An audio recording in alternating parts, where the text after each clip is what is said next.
राजस्थान में हाल ही में रीट में हुई चीट को लेकर के बवाल मचा हुआ है। राजस्थान सरकार ने रीट की परीक्षा को रद्द कर दिया है, लेकिन उसके बावजूद विपक्ष की आवाज़ लगातार बुलंद हो रही है। हमारे साथ में विपक्ष के बड़े नेता भारतीय जनता पार्टी के राजस्थान के प्रदेशाध्यक्ष डॉक्टर सतीश पूनिया साहब जुड़े हैं। सबसे पहला सवाल तो यही है कि अब आगे आपकी पार्टी का स्टैंड क्या होने वाला है, क्योंकि सरकार ने तो परीक्षा रद्द कर दी। राजस्थान के इतिहास में इतने बड़े पैमाने पर संगठित नकल कभी नहीं हुई और जिससे लाखों बेरोजगारों का भविष्य जुड़ा था। लाखों नहीं, करोड़ों लोगों का, क्योंकि उनके परिवार के लोग भी शामिल हैं। एक गरीब व्यक्ति का अरमान होता है वो अपने पेट काट के अपने बच्चे को काबिल बनाता है कि उसको सरकारी नौकरी मिलेगी। सरकार नौकरियां कितनी देती है ये दीगर बात है, सरकार भत्ता कितना देती है दीगर बात है, लेकिन वो परिश्रम की पूंजी जब परीक्षा के फॉर्म की फीस से लेके कोचिंग तक लगाता है और उसके बाद जब बड़े पैमाने पर धांधली होती है और एक के बाद प्याज के छिलकों की तरह परतें उतरती हैं, तो हमें उस चीज़ की पीड़ा थी कि राजस्थान में इस तरीके की संगठित नकल कभी नहीं हुई, इतने बड़े पैमाने पर नहीं हुई। बहुत सारे लोगों ने इसकी शुरुआत की, लेकिन क्योंकि हम लोग मुख्य विपक्षी दल हैं इसलिए हमारी नैतिक जिम्मेवारी थी और उस लिहाज से हमने शुरुआत की, उसको लीड किया और उन बच्चों को न्याय दिलाने के लिए एक आंशिक सफलता मिली कि सरकार को नैतिक रूप से झुकना पड़ा और रीट लेवल 2 को रद्द करना पड़ा। हम इस लड़ाई को लंबा ले जाएंगे क्योंकि ऐसा लगता है कि इसमें बहुत ज़्यादा गफलत हुई है और वो गफलत तभी दूर हो सकती है कि जब इसकी निरपेक्ष तरीके से जांच हो। राइट।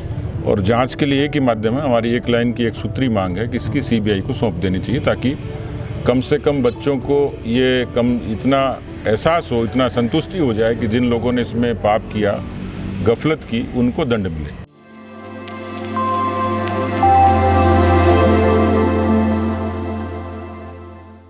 नमस्ते दोस्तों, मेरा नाम है आरजे कार्तिक और हमारे साथ डॉक्टर सतीश पूनिया साहब बीजेपी के स्टेट प्रेसिडेंट जुड़े हुए हैं। और हम जहां बैठे हुए हैं, जहां से इंटरव्यू आपके लिए हम लेकर के आए हैं, राजस्थान विश्वविद्यालय की वो जगह जहां फुर्सत के दिनों में जब आप यहाँ राजस्थान यूनिवर्सिटी में पढ़ा करते थे तो यहाँ बैठा करते थे। इस जगह के बारे में थोड़ा कुछ बताइए आप। ये ह्यूमैनिटीज़ हॉल है, मानवीय की पीठ, जहाँ विश्वविद्यालय के कल्चरल कार्यक्रम ज़्यादा होते थे। कुछ से संगोष्ठियाँ होती थी, कवि सम्मेलन और सांस्कृतिक सी जगह। और जिस सीढ़ी पे मैं बैठता हूँ वो इनका स्वरूप जरूर बदल गया, क्योंकि पुराने पत्थर की सीढ़ियाँ थी, लेकिन अब रिनोवेशन हो रहा है। मैं इसलिए बैठता था कि मेरे मित्रों की मंडली यहाँ लगभग रोज आती थी, तो उनसे कोई संवाद करना, उस समय मोबाइल और फ़ोन नहीं थे, संवाद करना होता था तो यही जगह होती थी कि ये पता होता था कि यहाँ मिलेंगे और यहीं से अगले दिन की रणनीति तय होती थी। हास प्रयास होता था तो यहीं होता था, मनोरंजन होता था तो यहीं होता था। तो इसलिए मेरे लिए ये सीढ़ियाँ और ये जगह ज़्यादा अहमियत रखती है, क्योंकि लगभग 10 वर्षों का इस कैंपस में एक बड़ा हिस्सा इन सीढ़ियों पे गुजारा है शाम के दिन। चूरू की राजगढ़ तहसील के बेवड़ गांव में आपका जन्म हुआ और आपने एक बार मुझे बताया था कि आप जब पहली बार जब आप जयपुर आए, रेलवे स्टेशन पर जब आप उतरे, तो आपने सोचा इतना बड़ा शहर है, मुझे स्वीकारेगा कि नहीं। आपका मन हुआ कि वापस इसी ट्रेन से घर चला जाता हूँ, लेकिन इस शहर ने भी आपको स्वीकारा। इनफैक्ट पूरे राज्य ने आपको स्वीकारा। आप आज दुनिया की सबसे बड़ी पार्टी के, देश के सबसे बड़े राज्य के अध्यक्ष हैं। कैसे वो यात्रा देखते हैं, कहाँ से शुरू हुई थी, अगर आप थोड़ा बताना चाहें। छोटा सा गाँव है और ये ज़रूर है कि ताऊ जी स्वतंत्रता सेनानी थे, इसलिए परिवार सामाजिक रूप से मुखर था और अंग्रेज़ों की उस लड़ाई में उनको बीकानेर की जेल में भी रहना पड़ा। तो ये कह सकते हैं कि डीएनए में, संस्कार में वो सब चीज़ें थी जो एक किसान परिवार के उस लोगों में होती हैं। परिवार की इच्छा थी, मेरी भी इच्छा थी कि भाई मैं ज़्यादा ऊंची पढ़ाई करूं, बड़े शहर में करूं। पर वो जो एक एक्सपीरियंस था कि जब ट्रेन से उतरा तो यूँ लगा शहर अजनबी है, स्वीकारेगा कि नहीं स्वीकारेगा। तो पहली प्रतिक्रिया ये थी कि वापस चला जाऊं, क्योंकि शहर थोड़ा अजनबी लगा, भीड़ भाड़ थी। पर उसके बाद मैं जिस जगह खड़ा हूँ, स्टूडेंट पॉलिटिक्स से शुरुआत की और एक एस्पायरेशन होता है स्टूडेंट का, क्योंकि मैंने कोशिश की नौकरी के लिए और अच्छे तरीके से पढ़ाई भी करता था, पर शायद नियति को कुछ और मंजूर था। जहाँ खड़ा हूँ उस समय एबीवीपी में मैं महामंत्री होता था शहर का, और फिर पार्टी ने मुझे अवसर दिया, एबीवीपी ने अवसर दिया कि मैं यहाँ स्टूडेंट यूनियन का जनरल सेक्रेटरी बना। तो ये वो जगह है, हाँ अभी तो ताला है, लेकिन वो जगह है जहाँ से स्टूडेंट पॉलिटिक्स की एक सक्रिय शुरुआत हुई। और यहीं से उससे पहले की पृष्ठभूमि में स्टूडेंट यूनियन के आंदोलन की अगुवाई करी और उसके बाद उस समय जो सरकार के खिलाफ जो मुद्दे होते थे, शिक्षा को लेके, उस समय करप्शन एक बड़ा इशू था, बोफोर्स का मुद्दा बड़ा था। तो बिल्कुल गेट पे प्रधानमंत्री के काफिले से मतलब उनको प्रोटेस्ट किया। ये जगह है जिसमें बहुत सारी स्मृतियां जुड़ी हुई हैं, कुछ ऑफिशियल हैं, कुछ अनऑफिशियल हैं, सारी चीज़ें शेयर नहीं कर सकता, लेकिन इस जगह ने बहुत ऊर्जा दी, बहुत ताकत दी और आगे बढ़ने के लिए प्रेरित किया। तो स्टूडेंट्स के बीच में काम करने का अपना एक अंदाज है, अपना एक मज़ा है, एक मिजाज है और अच्छा लगता था कि इनकी समस्याओं के लिए लड़ते थे, पैदल घूमते थे, बहुत सारे आंदोलन उस ज़माने में होते थे, मुकदमे बनते थे, लाठियाँ खाते थे, सामाजिक सोशली भी लोगों को खूब जोड़ते थे, काम करते थे। ये कैंपस बहुत बड़ा है सर, तो आप कैसे मतलब पैदल जाते थे या कोई गाड़ी स्कूटर कुछ था? मेरे पास तो साइकिल भी नहीं थी। अच्छा। और कुछ जो थोड़े ठीक होते थे उनके पास मोटरसाइकिल होती थी, तो कभी शेयर करते थे। लेकिन इस कैंपस में ज़्यादातर पैदल जाते थे। इसमें वहाँ से जब हॉस्टल के कोने से चल के गेट तक आते थे, सिर्फ चाय पीने के लिए या स्टेशनरी खरीदने के लिए, दूध ब्रेड के लिए भी, तो भी ये मान लीजिए कि 4-5 किलोमीटर की पैदल वॉक तो एक सामान्य सी बात होती थी। राइट। पर वो समय अलग था, वो जुनून अलग था और माहौल अलग था। कभी सोचा था आपने कि इस ऑफिस से निकल के आप आज उस ऑफिस तक पहुंचेंगे जहां आप पहुंचे हुए हैं और आगे का भी अभी और सफ़र तय करना है? इच्छा तो थी, क्योंकि जब स्टूडेंट पॉलिटिक्स में आ गया तो एक सपना होता है कि हम भी कभी उस बड़ी गोल बिल्डिंग में जहाँ राजस्थान के चुनिंदा लोग बैठते हैं। राइट। पर वो दूर दिखती थी, जैसे दिल्ली दूर होती है वैसे ही वो बिल्डिंग भी दूर दिखती थी। एकदम से तो नहीं सोचा था, लेकिन कई बार देखते थे कि लोगों को बहुत कम समय में अवसर मिल जाता है। मुझे लंबा समय लगा, यानी मैं संगठन के काम का टेस्ट था, इसलिए उस टेस्ट के हिसाब से मुझे समय लगा, संगठन का काम ज़्यादा किया। पर डेस्टिनी जो होती है आदमी को कहीं ना कहीं लेके जाती है। आपकी अच्छी इच्छा शक्ति मजबूत हो, आपके काम करने की दिशा ठीक हो, तो आज मैं उस जगह हूँ। बिल्कुल। उस जगह तो आप पहुंच गए, लेकिन इस सफ़र में बहुत सारी यादें आपकी जुड़ी हुई हैं। आपका जो हॉस्टल है वो भी हम चाहेंगे कि हम दिखाएं।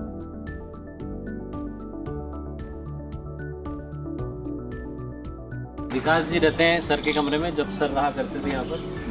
क्या रूम नंबर था आपका? रूम नंबर 16 में रहते हैं। वर्ल्ड यूनिवर्सिटी सर्विस हॉस्टल है जहाँ हम इस वक्त आए हुए राजस्थान यूनिवर्सिटी में। इस हॉस्टल में आप रहे, कितने साल रहे आप? यहाँ मैं रहा 3-4 साल। 3-4 साल रहे। बड़ा लंबा समय हॉस्टल के, उसमें सबसे लंबा समय यहीं से हॉस्टल में गुजारा था। मुझे लग रहा है कि आज इस हॉस्टल की साफ़ सफाई भी अच्छे से हुई है। आपके आने से सफाई अच्छी हो गई है। मुझे तो ये मौलिक रूप में दिख रहा है, लेकिन हाँ, थोड़ा लड़कों ने कोशिश की होगी। कमरा लेकिन लग्जूरियस है, कूलर की व्यवस्था है, कांच भी लगा हुआ है।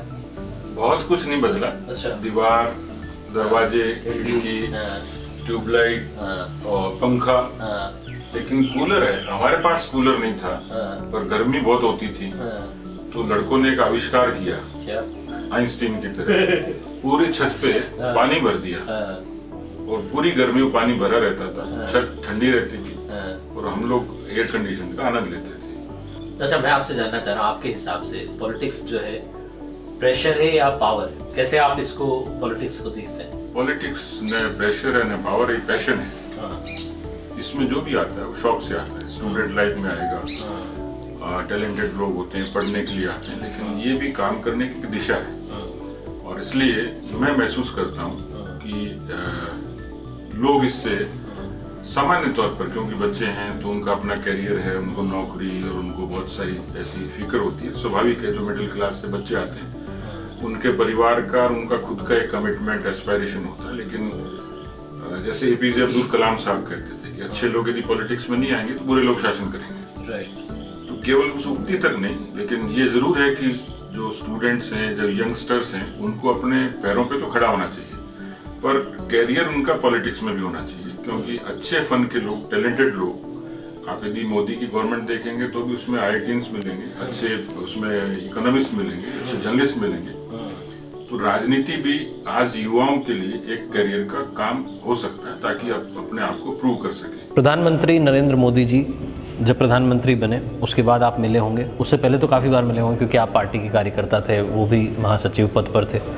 जब आप वो प्रधानमंत्री बने और जब आप मिले पार्टी अध्यक्ष बनने के बाद, क्या पहली मुलाकात थी, कैसी थी, क्या लर्निंग्स आपको उस मुलाकात से मिली?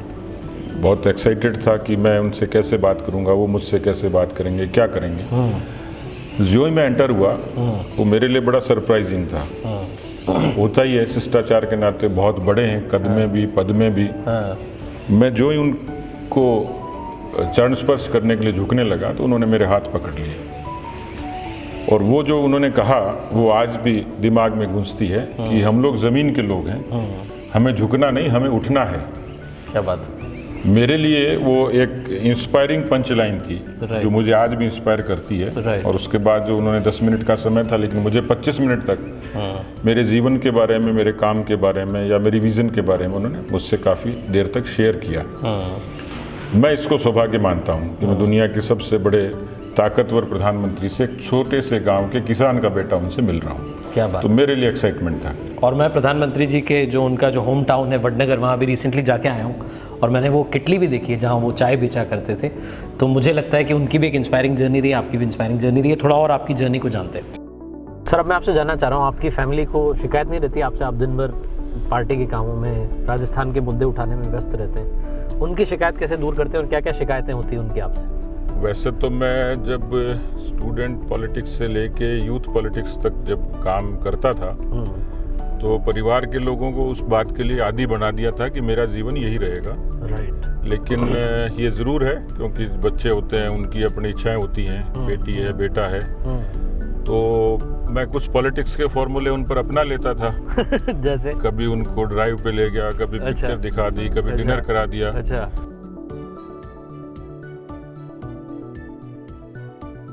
तो ये भाभा हॉस्टल है जहाँ हमें, और कौन सा रूम नंबर था जिसमें आप रहते थे? ये 34 रूम नंबर में आप रहते थे। अच्छा, अगर आप पॉलिटिशियन नहीं होते तो क्या होते? कभी सोचा आपने? मैं पॉलिटिशियन नहीं होता तो डॉक्टर होता।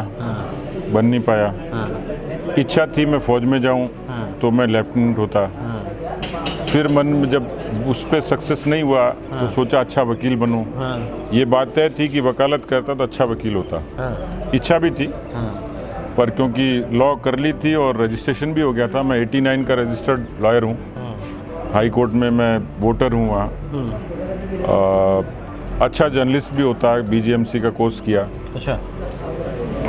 RS की परीक्षा दी तो प्रीलिम्स पास की, पर एजिटेशन के कारण फाइनल एग्ज़ाम नहीं दे पाया। अच्छा प्रशासक होता। मेरे पास बहुत एवेन्यूज़ थे।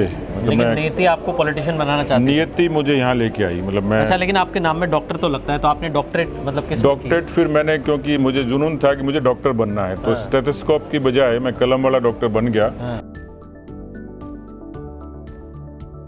तो वहाँ उस वाले कमरे में जो आप थे तो तब आप स्टूडेंट थे सिर्फ, लेकिन जब यहाँ शिफ्ट हो चुके थे तो यहाँ सेक्रेटरी बन चुके थे? यहाँ स्टूडेंट जनरल सेक्रेटरी बन चुके। यहाँ से वहाँ गया था मैं। अच्छा, यहाँ से वहाँ गए। बहुत बढ़िया। कुछ और यादें हैं इस कमरे की? अकेले रहते थे या कोई रूममेट था? नहीं, अकेला ही था। बगल में एक अच्छे मित्र थे, तो वो साथ में थे, पर वो लगभग यहाँ तो परिवार जैसे ही था सब। मतलब मैं सीनियर था इसलिए मेरी सब लोग इज्जत भी करते थे, रुतबा भी था, कहना भी मानते थे।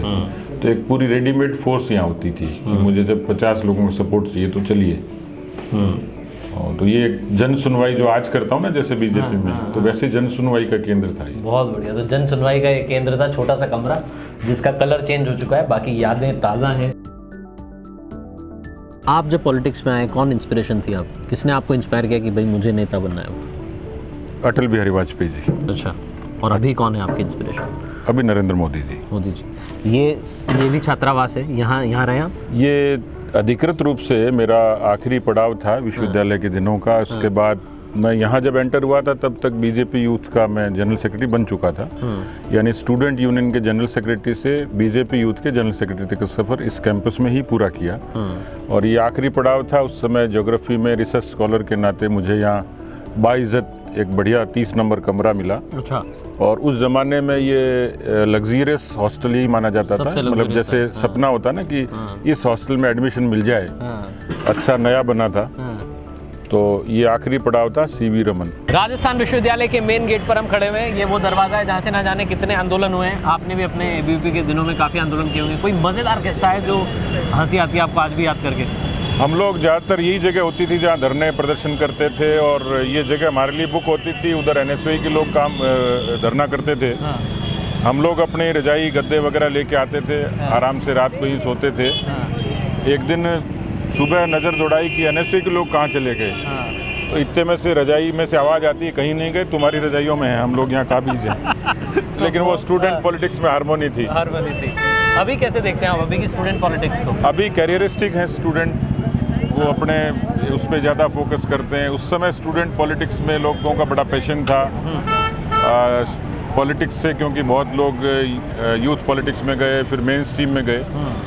तो कुल मिलाकर वो जो एजिटेशन का जो ट्रेनिंग है वो हमें यहीं से मिली। आइडियोलॉजी के प्रति फर्म होना ये हमें वहीं से मिला, और आंदोलन को कैसे हम लोग लीड करें ये सब वहीं सीखा। बिल्कुल। और अब मैं आपसे रिक्वेस्ट करूँगा कि जनता स्टोर चलते हैं हम, जहाँ पर अड्डा हुआ करता था। बिल्कुल। चाय की टपरी पर सबसे बड़े जो गंभीर मुद्दे होते हैं उन पर चर्चा होती है ना। आपने भी करी होगी अपने स्टूडेंट पॉलिटिक्स के दिनों में। ये जनता स्टोर है जहाँ बैठे हैं, ये वो जगह है जब वहाँ लट पड़ते थे भाग के यहाँ आते थे। एक तो कितनी उधारी थी, दूसरा उधार के लिए चाय ये बसंत के यहाँ मिल जाती थी। तीसरा प्रेस की विज्ञप्ति यहीं बनाते थे। अब तो थोड़ा लग्जरियस हो गया, टेबल आ गई, ये कुर्सी आ गई। पहले तो स्टूल था वो लोहे वाला, उसी पर वो A4 साइज के पेपर पे विज्ञप्तियां बनती थी।